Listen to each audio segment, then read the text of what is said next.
Hello friends, জানি সবাই রাগ করে আছো, খুব একটা বেশি ইউটিউবে ব্লগ করা হচ্ছে না, বাট হ্যাঁ ফেসবুকে কিন্তু আমি অলওয়েজ আপডেটেড থাকি, চেষ্টা করি থাকার।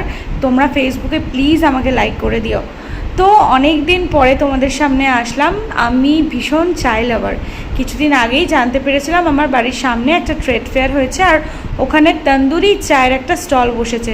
তন্দুরি চা খাওয়ার অনেক দিন ধরে ইচ্ছা ছিল, বাট এখানে অথেন্টিক প্রসেসে চাটা হয়নি। মানে তন্দুরি চাতে কয়লার যে উনুন হয়, ভেজা মাটির কাপটাকে পোড়ানো হয়, তার উপরে গরম চা ঢালা হয়, একটা দারুণ স্মেল হয় সেটাতে।